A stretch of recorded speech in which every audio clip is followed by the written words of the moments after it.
if you want to ask anything from God, then you must ask for the Supreme. Now, what is the Supreme? The Supreme is to know Him. Unless and until you know yourself, you are not going to know Him. He has placed within you that instrument by which you first know yourself. Once you know yourself, through yourself you know Him. But the first important thing is that your attention has to be on Him.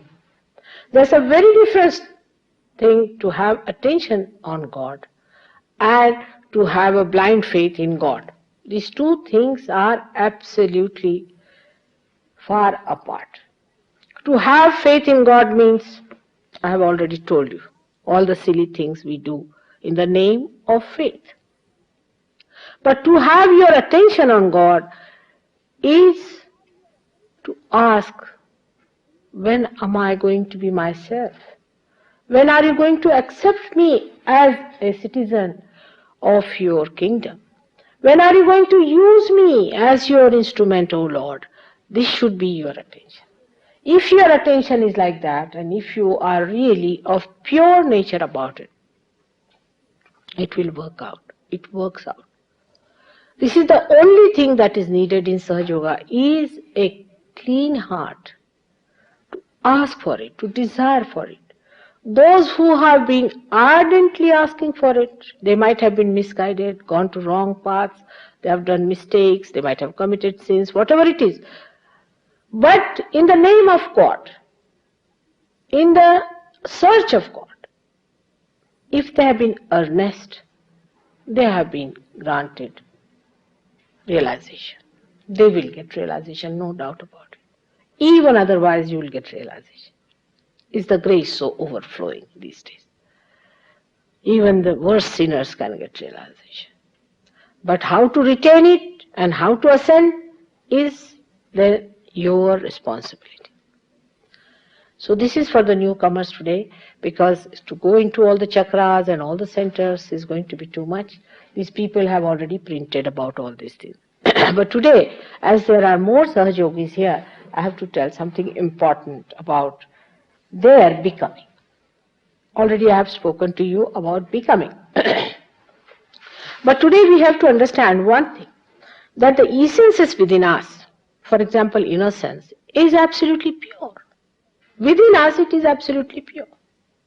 In its own form it is absolutely pure. But when it is reflected through our medium, it gets soiled. The way you are, the way you express it, it gets spoiled. If you are a cunning person, the innocence cannot be manifested. It cannot be manifested. Your innocence, whatever God has placed within you, is completely darkened because you cannot reflect it back.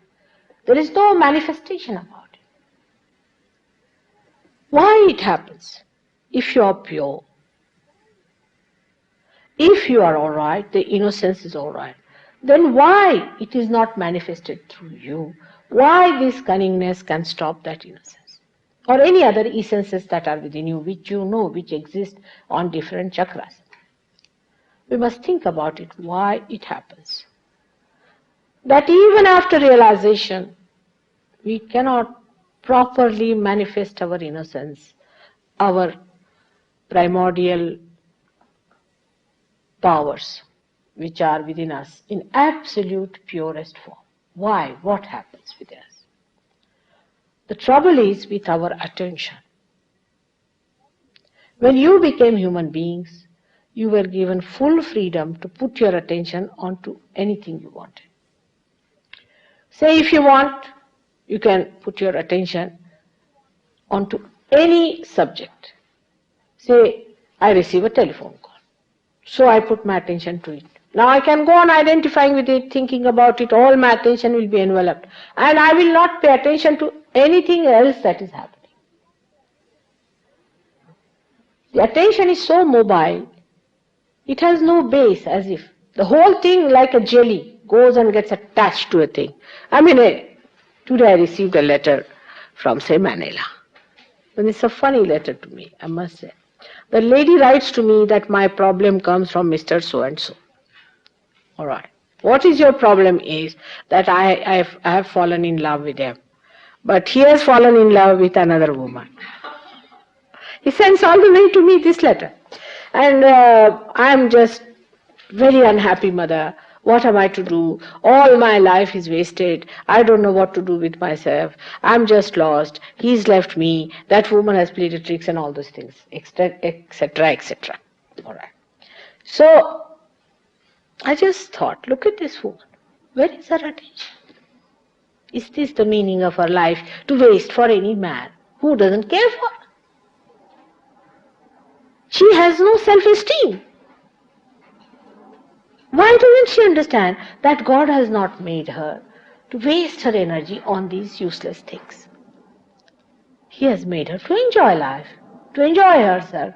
Instead of knowing herself, why is she worried? Even if she marries such a wretched fellow who has run away with another woman, is he going to love her?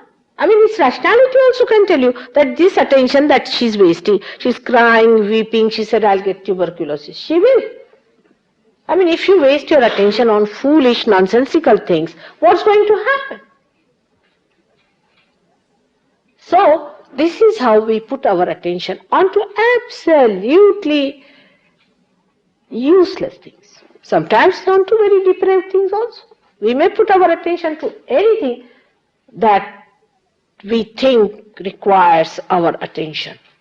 But do you have your self-esteem? If you have, then where should be your attention? It should be on yourself. Where is yourself now? It is God Almighty. It's a part of that great primordial being. Your attention should be on that. After realization, your attention should be in your heart, on your spirit, which is the part of God Almighty. If your attention is on your spirit, you will be amazed how your attention will act. You see, like a jelly which is attached to a point, it may a little bit get disturbed, again it will settle down. Again it will get little bit disturbed, it will settle down. It will not hang on to any point and will not bother you. So to put all your senses properly, first of all, put your attention to your heart and to your spirit. Because that's your absolute point which you have discovered. But it doesn't happen with many people. The trouble is, when Kundalini rises, she gives two kinds of experiences. One is called as Shambhavi, another called as Shakti. Shambhavi is the feeling of the Shambhu, is the Shiva in the heart, means God Almighty. But the other is Shakti. Now with Western people it is the other.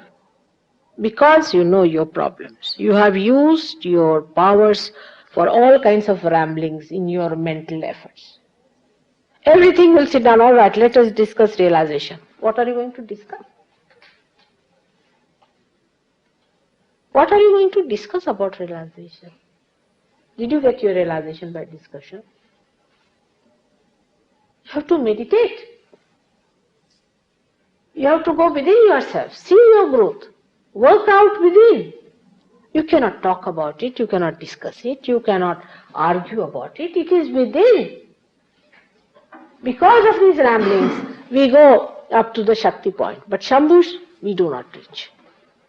But in the East, where people are not that much intelligent, that well educated and sophisticated, I would say, simple people, it goes just there. And they just enjoy. If you show them any book written about Sahaja, for example, Gregor's book, they'll say, Mother, we don't want it to read, we don't understand it. They are just there, they are now there. What is there now? It's flowing through our body, everything we know, it's there. Why should we bother about these things and all the controversies and dogmas and what are the churches have told you and why they have failed and why this religion has failed? Who is bothered? So these problems come up because their attention has been on the spirit alone.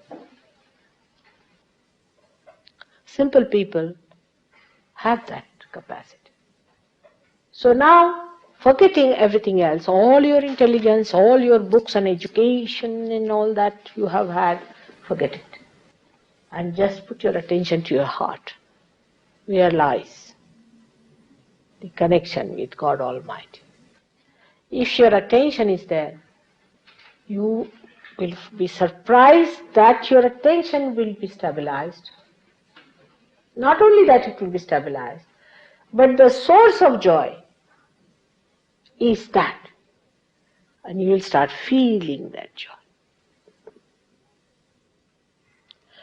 In essences, even the primordial master's essence, which is called as Guru Tattva, is absolutely pure. Now, most of the Sahajogis who are here are very great Sahajogis, and I salute to them. But they must try to put their Guru Tattva all right. Means their manifestation of Guru Tattva will be always affected by their own ramblings. So they have to work very hard in the beginning to put it right. If you do not want to be of that level, it's all right, you can go ahead, it's all right. But if you really want to do it, then you must know that after realization you have to work hard. Before realization, I will work hard. Even after I have to work hard. What to do? You know that. I have been working very hard, even after realization. But if you want to cooperate and help yourself, then you have to put your attention in such a way that every problem comes in, you go to your heart, not to your brain. Any question comes in, go to your heart. There resides the blessings of God. And you will be surprised how it will be solved. That's why I said go into thoughtless awareness. That is the quality of heart, because heart doesn't think. You go to your heart, means you put your attention to your spirit. Now, if you become a guru, for example, as a Sahajogi also, supposing you are a guru of Sahajogi, you are, most of you, because the Kundalini moves under your hands. You have so many powers, you can raise others' Kundalini, you can give realization to people, and you can find out the problems of other people. You have cured many people. I agree, you are great people, no doubt, great saints. But to go further, to perfect yourself, we have to understand certain points. That Guru Tattva itself can be manifested best if the Guru himself realizes the responsibility of being a Guru. For example, a Guru is still, say, smoking. He cannot become a Guru, even after realization. Because his disciple will also smoke. So Vishuddhi will never be all right. Supposing this Guru is so much worried about money matters. Say attention is still hanging on, because this is like a jelly, I said. Still certain ramblings are there in money matters. So his disciples will be also all the time worried about money matters. I found this. There was a very good Sahajogi who gave realization to at least 1,000 people. At least 1,000. And he was very fond of taking tobacco. I knew he used to take tobacco, but I never told him, you see. Whenever we walked from one center to another center, he would go back, and I knew he was taking that tobacco. I didn't say anything to him. I said, let us see now. But Sahaja Yoga is a wonderful thing. It's a great corrector. So one day, he came and told me. I said, if I tell him don't take tobacco, he'll say somebody must have told me, and there will be a big guesswork going on. Who has reported to mother? Why this has happened, that has happened. So I just kept quiet. One day he came and told me that, Mother, I don't know what happens. When I sit before your photograph, my face starts becoming like a Hanuman. I feel it's becoming bigger, bigger, bigger and expanding like that. What is it? I said, really? Surprising. Now, must be some reason. Must you be doing something wrong? No, nothing like that. Vishuddhi. I said, this is Vishuddhi. You are going against the Virat, so he is showing you his style. He said, no, Mother, I am doing nothing wrong. I'm sure of it. Are you sure? I said, now I must confess to you, mother. I take this tobacco. I said, I knew that.